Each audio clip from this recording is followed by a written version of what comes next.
The Night House.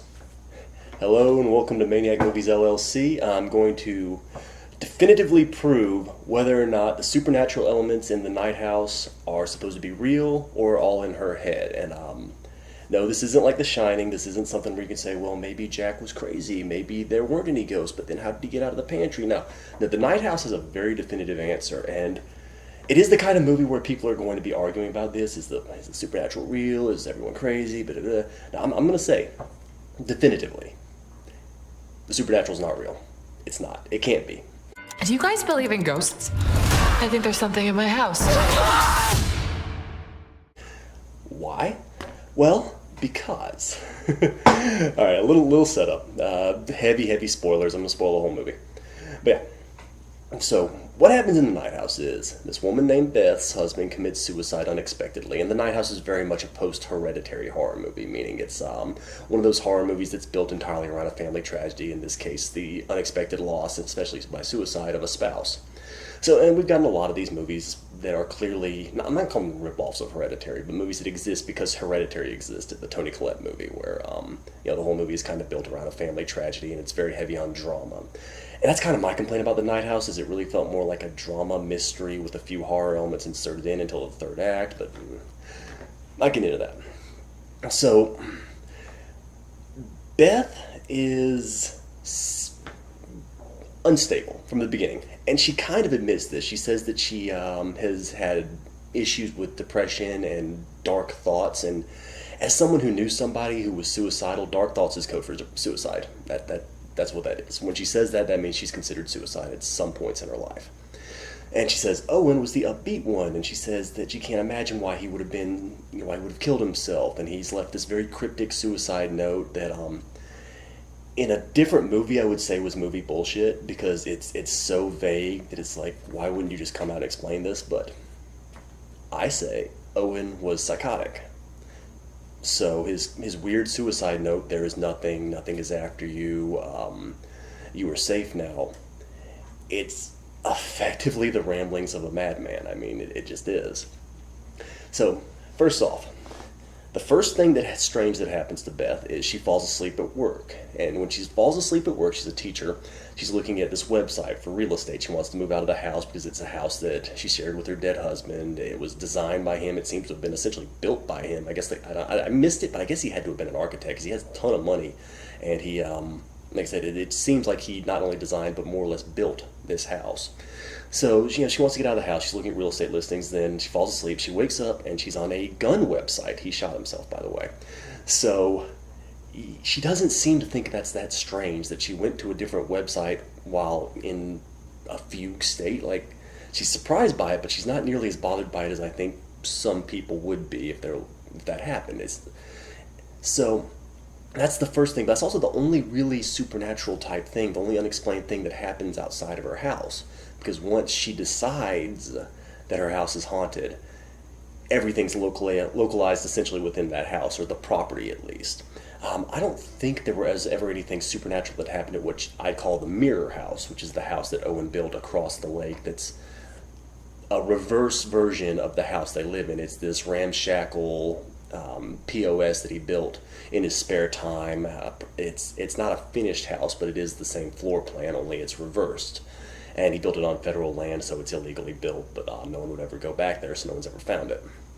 But, so, when she decides that the haunting's in her house, then it's only in her house. It never happens outside of the house again, which is because it's all her subjectivity. It's all things that are happening within her mind. So, first off, she gets the calls from Owen, or the text from Owen's phone. She gets the song that keeps coming on. And if you look up the lyrics to that song, they're actually very, very much about an unhealthy relationship. People that hurt each other but can't live without each other, can't function without each other even though they hate their lives. If you check out the lyrics of that song, they're actually really dark. But, yeah, so this song that clearly had a lot of personal meaning to her and her husband, it keeps turning on all by itself. And it comes on by itself. Then she wakes up in a place that she didn't fall asleep in. So yeah, it seems like at this point you're kind of like, well, it could be a haunting, and she accepts that it's a haunting very quickly and very easily. despite a friend of hers calling her the most skeptical person she knows, which that's actually not really accurate. There's nothing in the movie to suggest she's a skeptic. She's not spiritual, she's not religious, she doesn't believe in an afterlife. That's not the same thing as being a skeptic. She doesn't seem skeptical at all. She seems to be able to accept that her house is haunted pretty much instantly. So, in going through his things, he's written these weird little notes to her. He's given her this book with a bunch of notes about the house. There's some occult stuff in here. I've looked up the occult things, the maze, the voodoo doll, which is essentially, I believe, an Egyptian version of a voodoo doll. So the maze thing is from some Welsh ceremony, and its meaning has been lost over time. So I don't think that there's actually that much significance that you can put on those two items. I think those are just occult things that the writers found and decided to insert to the movie because both of their meanings are fairly non-specific. So, first off, everything that happens to Beth can pretty much be explained away. I mean, nothing really impossible happens. It's all just kind of weird things that only she sees and interacts with. Then there's the idea of shared psychotic disorder. Because when Beth is talking with her friends about Owen's death at the bar, she says maybe my depression infected him, something to that equivalent, and the one guy says, no, that's not how it works. That guy doesn't know what he's talking about. No, there absolutely is a diagnosis called shared psychotic disorder. If you want to see a movie about that specifically, check out the movie Bug. It's fantastic. It was directed by the guy who did The Exorcist and stars Michael Shannon and Ashley Judd. But shared psychotic disorder is what it sounds like. Effectively, a mentally healthy person adopts the psychosis of a mentally unhealthy person. And because we never really see what Beth and Owen were like alone, all we get is a couple of very brief home movies and a bunch of pictures. We don't know what their home life would be, but Beth seems to me to be a person who is very capable of living in deep denial. So I think Owen was never nearly as healthy as she likes to pretend he was, and there's some evidence for that. One piece being that when his girlfriend, the little skinny girl actress Stacey Martin, who was in those Lars von Trier Nymphomaniac movies, when she's talking about the time he took her to the Mirror House, Beth doesn't seem particularly surprised that he was violent with her. She actually brings it up first. She says, did he hurt you? And then when she says, well, he started to choke me, she's like, oh my God. But it's nowhere near the level of shock that you'd get if someone you knew very well and loved, if after their death, someone came up and was like, oh, by the way, that guy tried to strangle me once in an abandoned house. It's not... I think she knew. I think she knew a lot more. I think she was in deep denial. And going along with the denial, when she finds the bodies in the Mirror House, she is able to put that out of mind so fast. She goes home. She doesn't call the cops. She doesn't go to the old black guy, the neighbor, Vondy Curtis Hall's character. She doesn't go to his house. And we know his house is in walking distance of hers. She goes home. And then she says, I don't even know if it was real. I don't know why there's any reason to believe that it wasn't real. And you saw it. It was there. This is a person who has probably been in deep denial for all 14 years of her marriage about who she's with. Because I think she knew he was capable of violence. I think she knew he was capable of violence towards her. In that flashback we see at the end of the movie when, it's Christmas and she fell asleep in his lap and then he starts to strangle her, then stops real quick. I don't know how asleep she really was. I think she might have been aware of that, and I think that might have happened more than once. So first off, fully established, Beth is an unreliable narrator. There's plenty to suggest that she is mentally unstable, and that she kind of adopts Owen's psychosis. Owen's psychosis is that he seems to believe outside forces are trying to force him to murder his wife. So, we get the, we pretty much know what he does, but his suicide note is what kills it. So, the movie says that death has been whispering in this guy's ears for 14 years, saying, kill your wife, kill your wife, kill your wife, kill your wife, kill your wife. Hey, you know what you should do? Kill your wife. Hey, what time is it? Time to kill your wife. It just has been doing that forever. Okay, first off, any sane person, you start hearing voices, you check yourself into a clinic. I mean, if the guy was sane and he started hearing voices, he would have gotten institutionalized. If he thought he was a danger to the woman he loved, he would have gotten help. But see, the thing is, and I studied abnormal psychology, insane people don't think they're going crazy. Insane people think they're becoming more sane. That's why they don't know that they're going crazy. Just that's how it works. When your mind stops working properly, it stops working properly. You don't realize that you're going insane. You think that you're seeing things more clearly. And I suspect that's what Owen did, because he didn't do what a rational person would do, which is, I'm hearing voices telling me to hurt someone. I need to go get checked out immediately. Something is wrong. So first off, that doesn't make sense.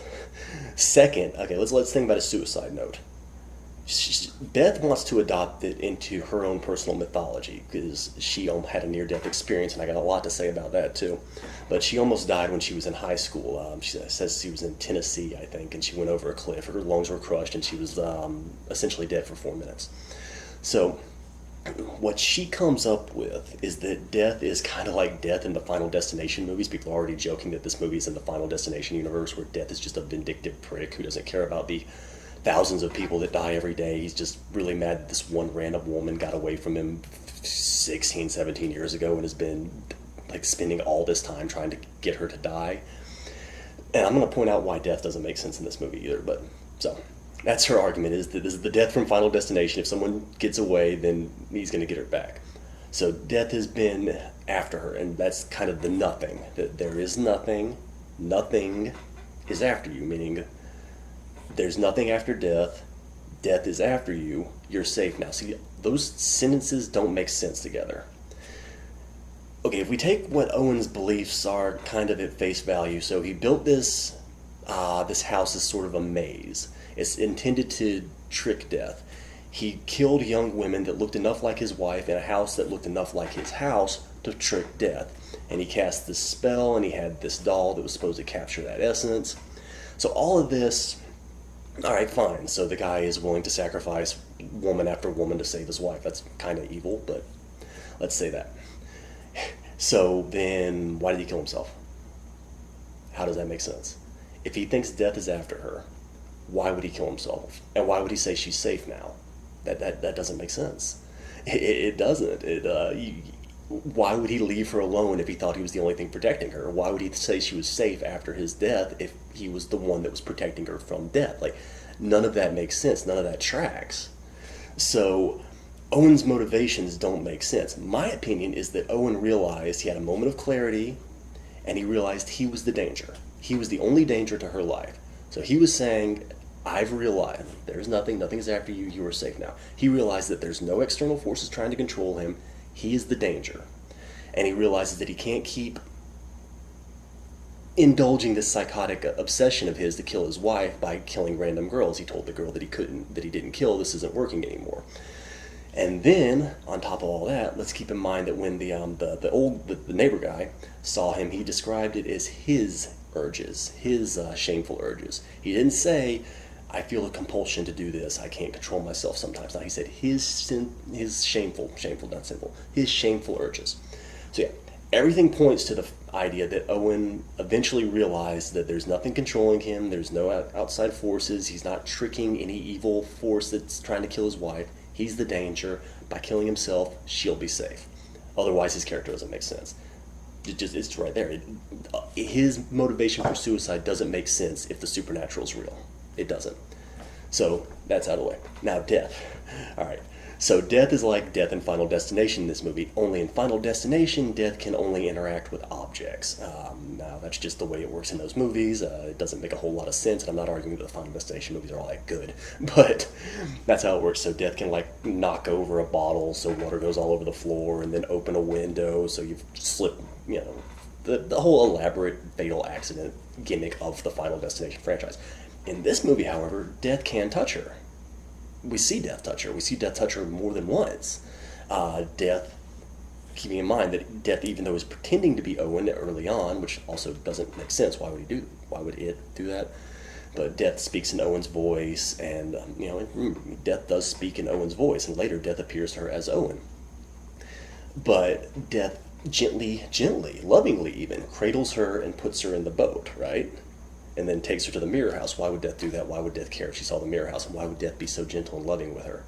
Second, again, death can touch her. Death can interact with her. I mean, we specifically see this when she hugs death. And then when death slams her head the hell into that mirror. So death can interact with her. Death can touch her. And then later, for God's sake, death twists her into a friggin' pretzel like she's in bondage. Like, death could have shattered every bone in her body, presumably. I mean, And even if you assume that death can only just barely touch her, and it's completely reliant on how much she believes in it. Okay, there's not really anything in the movie to suggest that, but okay, let's go with that movie trope, that death is only as real as she believes, so death can only touch her the more she believes. Death can already kind of move her, like by the halfway point. Again, death puts her in the boat. You remember how that staircase to get to the boat, that was the most elaborate shit I've ever seen. If death could push her, all it would take is a light push to her back to throw her down those stairs and kill her. That is a fatal fall. And again, that was the most insane stairway I've ever seen. But, so, that doesn't make sense. Why? Okay, so you say, well, Death didn't want to murder her. Death wanted her to commit suicide. It had to be her choice. Okay, so why did Death tell her that it wasn't Owen? It wasn't Owen, whatever. I mean, the easiest way to get this woman to commit suicide would be to come to her beloved dead husband and say, honey, I love you, I miss you, I'm in the void. Well, let's be in the void together and we'll be together forever. Please kill yourself, Romeo and Juliet style. It's the only way we can be together. I think she would have done it. I don't think it would have taken much of a push to get this woman to kill herself. Pretend to be Owen, say, I miss you, please come be with me, eat a bullet, open a vein, whatever. She'd have done it. I mean, seemed like she was really right on the verge of it already. So none of that makes sense. Death doesn't make sense. Owen doesn't make sense if the supernatural is real. So, like I said, I mean, it's really hard to make the third act of this movie, because when I saw it in theaters, I was like, at the end, I was like, that sucked, man. The ending didn't make any sense if Death could do all that. And then I thought back to the discussion in the bar where they say, oh, you can't pass psychological issues on to someone. Yes, you can. So I think the movie was priming you, because it was daring you to say, I think that can't happen, actually. I mean, it can happen. You can pass your psychosis on to someone else. And a little bit more. Okay, so I want to talk about her near-death experience. So when she's outside the house and she sees those people running around, the girls running around. Okay, so most people are trying to assume that those were Owen's victims, that somehow they're haunting the house too, or whatever. That doesn't really make any sense, because that's the only scene like that. I don't think those were Owen's victims. I think that was the young version of Beth and her friend. Because Beth made it sound like during her little story that she had accidentally gone over the edge of a cliff. It actually kind of implied that she was in a car when it happened. I think this scene shows that she and her friend had a suicide pact and they jumped off a cliff together and she just didn't die. So, think about it. When they're going over that cliff, they're swan diving. They're not tripping, they're not falling. They're stopping on the edge of the cliff and just letting themselves fall over the edge. And that's a fatal fall. Remember how far down that is. They are not getting enough of a jump to get to the water, and even if they did, they'd probably shatter every bone in their body, because that water's probably not 20 feet deep, a foot out. Like, that's a fatal fall. They're committing suicide. So the Owen's victim thing there doesn't make sense. Now, yes, I think you see more than two, but I also think it's a loop. I think it's the same two over and over again. But regardless, they're clearly committing suicide. They're not being chased, they're not being murdered, they're killing themselves. So I think that Beth had attempted suicide, and I think that a lot of this was her trying to justify suicide again. I would also say that the reason that Owen's ghost becomes Death later on is because she could no longer hide from the fact that Owen was a killer. Owen is an agent of death. Owen is killing people like Death. That's why Owen's ghost changed to Death after she found the bodies. But yeah, I don't... If this movie's... The supernatural is supposed to be real in this movie, then this is a terrible script, because it doesn't make any sense. Owen's motivations don't make sense. The rules and limitations of Death don't make any sense. The jumper scene doesn't make any sense. The suicide ghost scene... Yeah, it can't be. It can't be. The supernatural cannot be real. Some people are comparing this to Saint Maud. Now, Saint Maud, that gives a very definitive answer in the last few seconds of that movie as to whether or not Saint Maud, the movie about the unstable religious woman caring for an elderly rich lady, the final scene of Saint Maud pretty much answers whether or not the supernatural is real in that movie. It's very definitive. Babadook is a movie that people are comparing this to, and Babadook is a movie about a woman's psychological issues kind of manifesting as a physical entity. I personally thought the Babadook was kind of overrated, so I don't really remember it all that well, so whatever. Now, the movie this actually reminded me of while watching it was Gothika. Now, Gothika's a bad movie, but it starred Halle Berry and Robert Downey Jr. Came out about 15 years ago. But the funny thing is that Gothika, Halle Berry's husband, dies a violent death, and then she starts having supernatural things happen to her. And in this movie, the husband dies a violent death, and then his wife starts having supernatural things happen to her. And I remember sitting there in this movie thinking, this is kind of like Gothika. It's going to be really funny when it turns out that his husband was a serial killer, and he is. Just saying, I can't help but wonder if the guys who made this movie might have been a fan of Halle Berry. But yeah. And, probably the best direct ancestor this movie has is The Lodge, which is another post-Hereditary horror movie. It's a movie, again, based around a family tragedy. Then it becomes this story about an isolated young woman becoming increasingly psychologically unstable. And I do recommend The Lodge. It came out at the beginning of last year, just before the lockdowns hit. It's a good flick, and if you like this, you should definitely check out The Lodge. I actually like The Lodge a bit more than I like this movie. But yeah, and then some people are trying to argue, oh, well, it's proved that this movie, the supernatural elements are real because the writers said that this movie is actually kind of a rewrite of a failed pitch they had for a Hellraiser remake. I read that article too. And that article's title is clickbait bullshit. If you read the whole article, what the writers say is that they took little bits and pieces from all these other projects they'd worked on over the years that didn't make it into the final project and put it into one movie. And there are elements of a version of Hellraiser they wanted to make that would have been from the perspective of Julia, the evil stepmother, as a sympathetic character. I can see that in this movie, but this is not in the Hellraiser universe. It's not. That doesn't mean anything. The fact that it was folded out of a Hellraiser remake because it was a bunch of different projects these guys had worked on. And weirdly enough, now these writers and the director, David Bruckner, are now working on a Hellraiser something for Hulu. I've heard people say it's a show, some people say it's a movie. I don't care. It's probably going to suck. It might be better than those last few straight-to-DVD Hellraiser movies, but that's not saying anything. So anyway, that's pretty much all I had. It's just that, yeah, I don't think that you can say this movie's supernatural elements are real unless you also say that the movie's script is terrible. Because if the supernatural elements are real, then Owen's motivations, Death's abilities don't make any sense. So yeah, that's all I got. That's The Night House. It's an alright movie. It's like a B movie. It wasn't great. It wasn't scary enough. Kind of mismarketed. Rebecca Hall's really good in it. I haven't seen her in a whole lot, but she was good in this. Anyway, I am probably going to try and do a video on Virus, the late 90s creature feature with Jamie Lee Curtis and the comic book it's based on soon enough, so that'll probably be the next update. Anyway, like, share, subscribe. See ya.